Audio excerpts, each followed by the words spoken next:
Kabar duka dari Gedung Dewan DPRD Kota Surabaya. Ketua DPRD Surabaya, Adi Sutarwijono, meninggal dunia pada Selasa malam, 10 Februari 2026. Kabar berpulangnya politisi dari Partai PDI Perjuangan itu terkonfirmasi dari pernyataan istri Adi Sutarwijono, Lucia Yektihandayani yang diterima Surya. Wakil Ketua DPD PDI Perjuangan Jatim, Daniel Rohi saat dikonfirmasi membenarkan kabar duka tersebut. Seperti diberitakan sebelumnya, Ketua DPRD yang berlatar jurnalis ini mendapat perawatan intensif di Rumah Sakit Siloam, Jakarta. Adi menjalani perawatan di ICU Rumah Sakit Siloam MRCC Jakarta. Wakil Ketua DPRD Surabaya, Laila Mufidah, yang menjadi Wakil Ketua DPRD Surabaya mendampingi Adi Sutarwijono menyampaikan, sudah sangat mengenal detail sosok Adi. Disampaikan bahwa Adi adalah sosok yang tidak pernah neko-neko dan santun.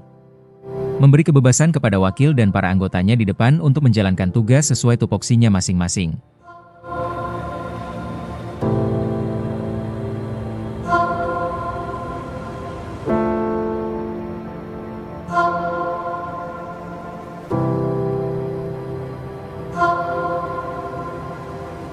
Download Tribun X sekarang, menghadirkan lokal menjadi Indonesia.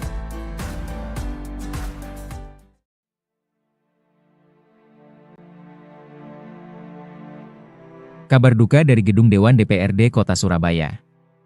Ketua DPRD Surabaya, Adi Sutarwijono, meninggal dunia pada Selasa malam, 10 Februari 2026.